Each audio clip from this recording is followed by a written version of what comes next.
Good morning from Reading, Pennsylvania. We're at the Reading Blue Mountain in Northern, and we're riding today an excursion behind Reading, former Reading T1 484 2102. They only run this engine a couple times a year. They just put it back in service, I think, last year.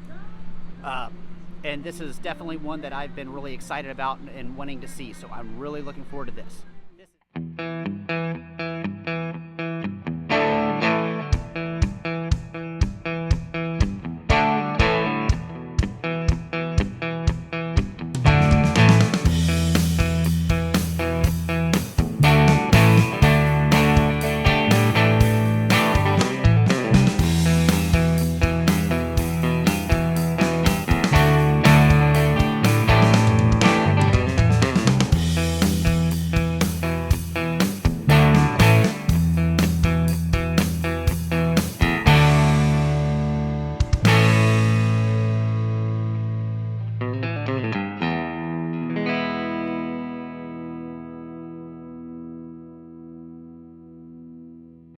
Hi, I'm Eric. For my 50th birthday, my wife is sending me on a 2-week adventure to see as many steam locomotives as I can. But I'm not taking this trip alone. I'll be joined by my son Carson and our good friend Chris. Now, Chris and I have both worked in the tourist railroad industry for many years. So along the way, we're going to catch up with some old friends and meet some new ones. We're going to get some special behind-the-scenes access into things that most people don't normally see, and also offer insight into the complicated machinery of steam locomotives and the world of tourist railroading. So join us on this epic adventure where each day brings a new discovery. This is day 8 of our adventure. Now, if you've been keeping track, you're probably saying, well, what about day 7? Well, let's go back and take a brief look. After we left Cass, we headed to Cumberland, Maryland. Along the way, we did a quick stop at the Potomac Eagle tourist train. It was late in the evening and no one was there, but we poked around a bit and took a few pictures. If this locomotive looks familiar, it was recently used in the motion picture A Man Called Otto. When we arrived at Cumberland, our first order was dinner. Italian was requested, and we found this neat restaurant called Puccini that advertises having been used as a hospital during the Civil War. I had a wood-fired pizza they called the Chesapeake. It used a crab dip for the sauce, topped with baby shrimp, tomatoes, and basil. Our hotel was across the street from the Amtrak station, and our room overlooked the tracks. Most guests would probably have complained about the train noise. I have no idea why. We thought it was great. The next morning, we moseyed across the street to the Amtrak station to watch the Capital Limited come in. Now, when we planned this trip, the Cumberland stop was intended to ride the Western Maryland Scenic behind the newly restored steam locomotive number 1309. However, it was in the shop for maintenance. We did receive an invite to the shop and got to see the 1309 and had a great visit with the shop staff, but they asked us not to take any pictures. We also peeked at the 734, which has been important to me because it's the largest of the Lake Superior and Ishpeming consolidations. I've worked with the 2 smaller classes at Grand Canyon Railway in the form of number 18 and number 29, but the 3 largest, the 33, 34, and 35, I've not seen previously. So, in case you didn't know, the Western Maryland 734 is actually LS&I number 34 in disguise. So our drive from Cumberland, Maryland to Reading, Pennsylvania took us by Gettysburg National Military Park. I had been there as a teenager, and Chris had been here as well, but I wanted Carson to experience it and learn a little about what went on there. Plus, I wanted to see it again for myself. By the time we arrived, it was after hours, which meant that there was no access to the visitor center, but the park itself never completely closes and we had several hours of daylight left, so we did the 2-hour self-guided auto tour. Gettysburg is a solemn reminder of the terrible things that men can do when they feel that they are right and their livelihood is threatened. If we don't learn from our history, we are doomed to repeat it. It made it extra special that we were there on June 30th, which was the 160th anniversary of the first day of the battle. There were a lot of special activities planned for the weekend, and I would have loved to have stayed and participated, but we had an agenda. The Civil War history would have to wait for another trip. We are back with another video, and today we will be riding the Reading and Northern It's the Reading and Northern 2102. And we have this huge train going all the way back there to the other side. And there's the locomotive. Right there. We are going to be riding behind that today. And it is going to be absolutely amazing. We're supposed to be done around 7 o'clock at night. And it's 8:30 in the morning. And it's going to be great. Oh my god. Oh, wow.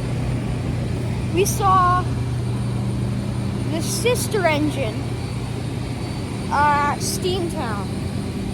And here it is. It's wild. It's huge. Massive. Okay, so now let's talk about the main event, the Reading and Northern Passenger Excursion. Like the Lackawanna Railroad that we discussed in an earlier episode, the Reading Railroad was built to haul anthracite coal from the mountains of eastern Pennsylvania. Today's Reading and Northern is a 400-mile regional railroad that stretches north from Reading to Scranton, Pennsylvania. Our train ride will begin at a place called Reading Outer Station, just on the north side of Reading, and head to Jim Thorpe, about 60 rail miles away. The ride should last about 2.5 hours with an additional station stop at Port Clinton. Leading our train today is former Reading T1 484 Northern number 2102. The T1s were built by the Reading's own shops using boilers from their I-10 consolidations, which were the largest consolidations ever built. 30 T1s were built between 1945 and 1947. 4 of them have survived. We've seen 2 T1s already, the 2124 at Steamtown and the 2101 at the Baltimore and Ohio Railroad Museum. Both of those are on static display, but today we get to see an operating T1, the 2102. It was restored by the Reading and Northern and returned to service in 2022, operating a few times a year for excursions, affectionately known as the Iron Horse Rambles. Here at our seats, we are in the very front of the car. We have all of our stuff. Good morning, ladies and gentlemen, boys and girls. It's gonna be cool. Ready to go? We debated whether to ride this excursion or chase. In past years, I'd have taken to the chase most of the time. There is certainly something to be said for the adrenaline, as you rush to your next stop and hope there's enough time to set up for that perfect run-by shot. But for this trip, I was more into the relaxing train ride, wanting to experience the whole railroad operation and not just a few brief thrilling moments of pure steam action. And I'm glad we chose to ride. It was worth sacrificing a few photos of the locomotive for the sounds of it working hard uphill for a steady hour, wailing on the dual whistles for each crossing and blasting through the tunnel near the midpoint of the trip. And the scenery wasn't bad either. Old railroad towns, high bridges, meandering rivers. We had a fantastic time.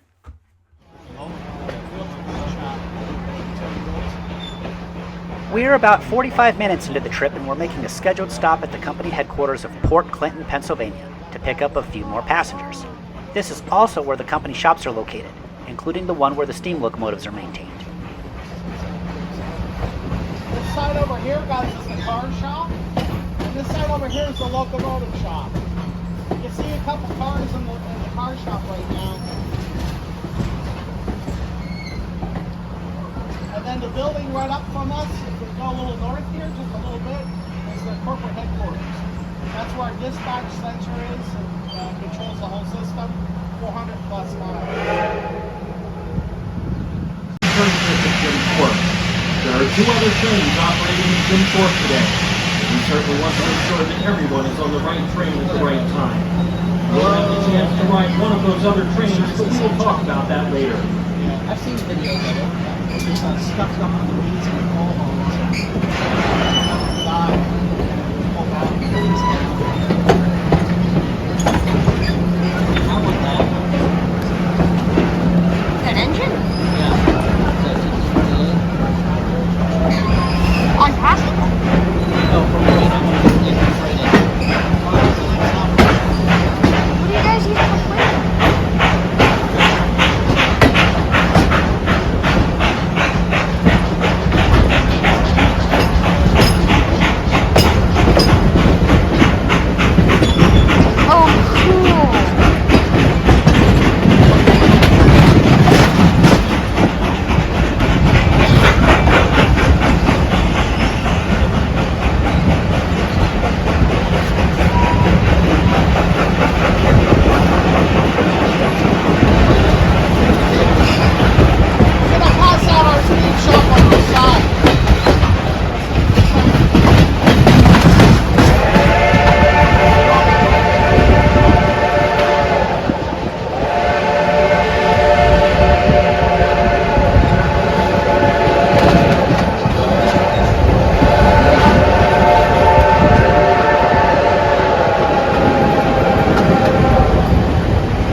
south wow. of Pennsylvania.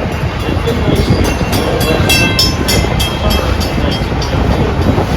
On our running right now is the Little Schuylkill River. We'll cross over the Little Schuylkill numerous times along our route. That's a big shot right there.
Security guards provided by the railroad watched the bridge around the clock.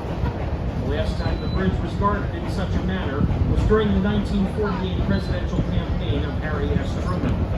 Truman traveled over 30,000 miles across 28 states, giving over 350 speeches from the platform of his private rail car, the Ferdinand Magellan. The famous news photo of Mr. Truman holding up the... As we approach today's destination of Jim Thorpe, Pennsylvania, we pass the newly built Y that's used to allow freight trains to continue up the line towards Scranton. We are turning south as we head into town.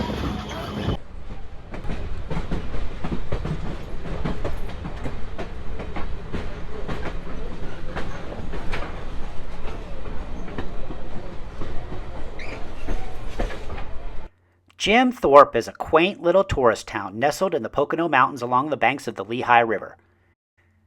It's also the gateway to the Lehigh Gorge State Park, and the Reading and Northern also offers diesel-powered scenic excursions through the gorge. Once the train unloads its passengers, it will reverse direction to turn on the Y and service the steam engine. That will give us a layover of about 3.5 hours to grab something to eat, and an opportunity to ride one of those scenic excursions through the gorge. The spitter valves. You hear the tick, tick, tick, tick, tick? Yeah. What's the spitter valve? So those spitter valves, that's taking moisture out of the air system. So that's a modern spitter valve. The diesels do that. But I don't think I've ever seen another steam locomotive that has a spitter. We have spitters on ours, but they're not like this. This is a modern spitter.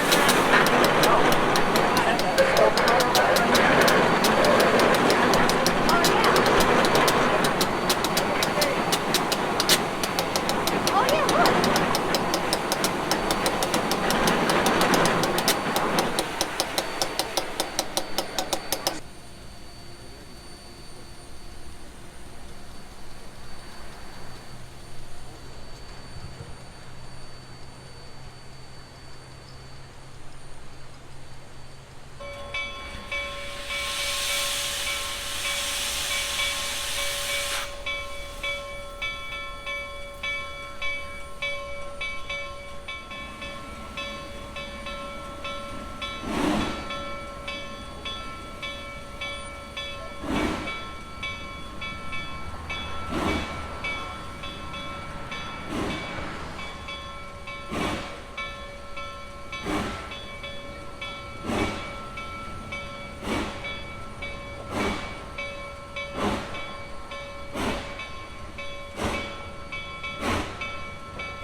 This is a pretty unique looking station.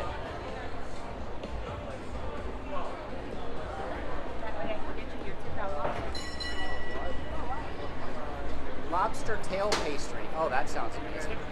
Look at that stuff.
This is standard coach. This is standard coach. Okay. Yes.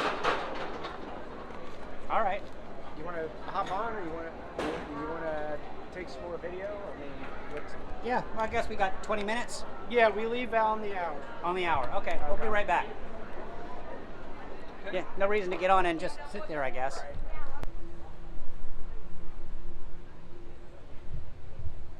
on the sign. Let's go back. I'll bet it'll be less crowded.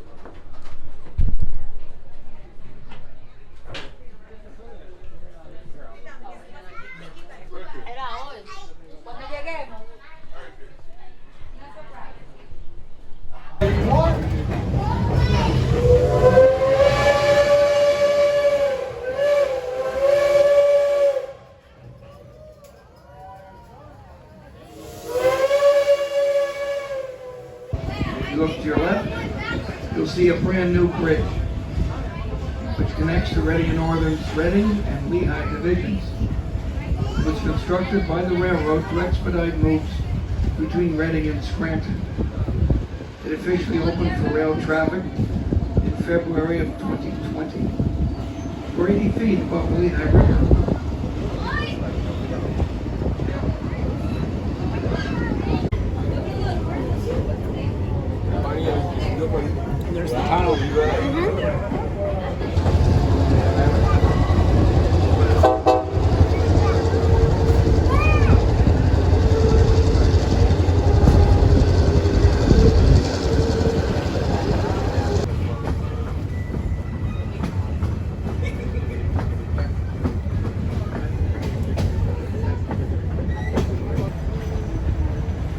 here at Hedgel Curve, if you want to take a picture of the engine, it's helping to brake us our long train.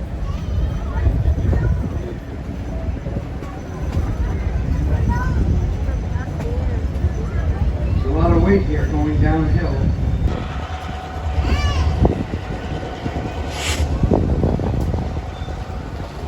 Let's have dynamics.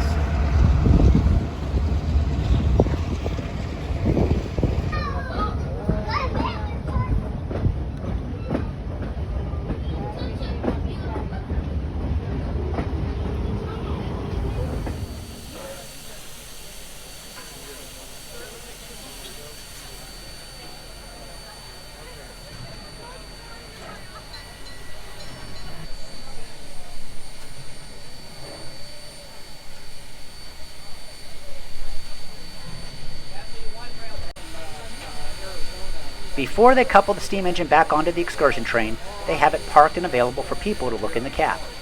Controls out.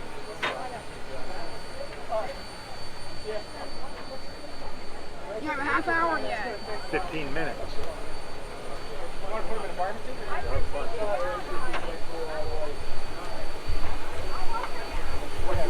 Oh, that's a little bit of a drop. Okay, guys, and real careful down here. Sorry. Yeah, she's a big girl. She's a big engine. Thank you much. You're welcome. We're going to pull the ride down. Oh, yeah. Yes, at 26. A lot easier. It's got the front-end throttle, right? Yep, there's the front end. Hey, good. How are you? Good, thank you. Front-end throttle. Having a good day? Oh, yeah. Yeah. Yeah, it was a great ride on the way up. Riding with it? Sounded great. Huh? You riding with it? Yeah. Good. Yeah, we rode up. We just did the Lehigh. How's things? Good, good. What's that? How's things? Good? Very good. Good. Holy cow, that was a great show coming up here. That's great. Yeah, no, it sounded Good. really good. Yeah, you guys have done a heck of a job with this. I've done some volunteer work there. Yeah. I did skiing professionally for like 10 years, but I've been out of the game since like 2015. Be real careful.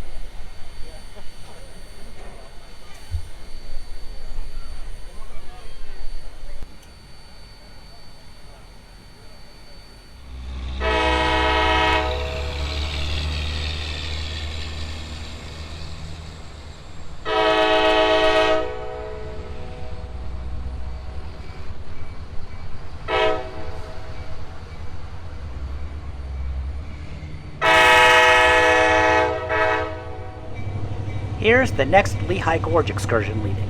As soon as it's gone, they will back our train into the station and couple up the 2102.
are back on the train. We just did the run by. We got ice cream. He got a huge sundae. Yeah, look at that. Beautiful. And I think we're gonna head back, supposedly until the tunnel. It's gonna be pretty much all uphill, so that'll be pretty cool.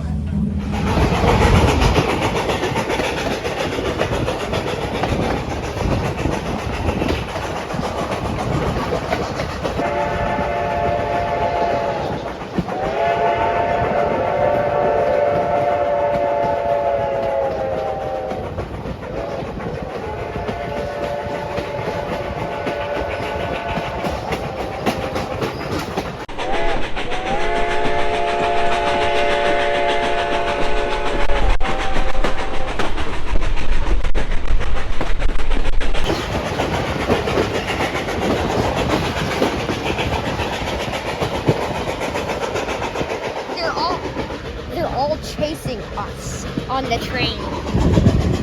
They're chasing the train. Normally, I'm in one of those cars.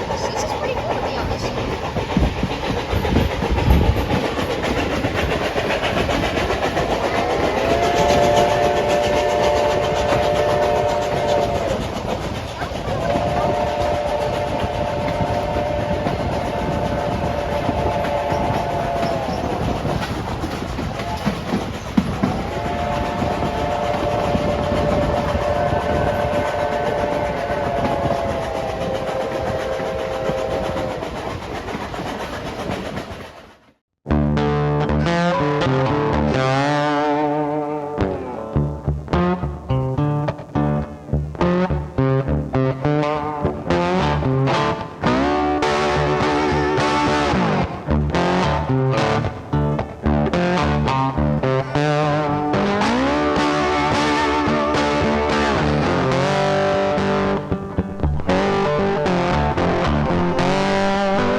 As we arrive back in Port Clinton, this time we take a look at the yards from the opposite side of the train, giving us a view of some additional equipment, the company headquarters, and the car shop.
Next stop, North Reading, Outer Station, 16 miles. Also, folks, as we leave Fort Clinton, watch your running right-hand side and give a big round of applause to our daytime steam crew of engineer Shane Fredrickson and firemen Ryan Boucher and Ryan Fredrickson. Let's show our appreciation to them for getting us to and from Jim Thorpe safely as we pass by them. Then they'll be coming up on the right-hand side. Taking over for Shane, Ryan, and Ryan, the evening steam crew of engineer Chad Fredrickson and fireman Chuck Truesdell.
So we've arrived back at Reading Outer Station. Just ahead of us is the connection with the Norfolk Southern. Now I understand that the closest Y to turn the train is something like 30 or more miles back up the line. So they're going to use a diesel for this, but the steamer has to eventually turn there also, since the turntable in Port Clinton is not long enough for the 2102.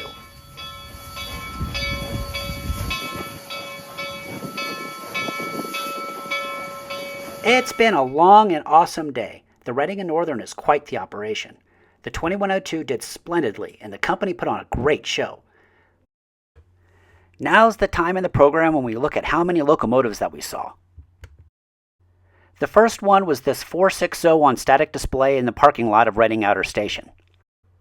And of course, the second one is the Reading 2102, and man, what a performance that was. So that brings our total for today of 2 steam locomotives that we saw, and a trip total of 70 locomotives so far, and more to come. Now for our next stop, we don't have to travel very far, and this time we'll be able to stay put for 2 nights while experiencing 2 different adventures, one of which I've experienced twice before, the other is going to be brand new. Stay tuned.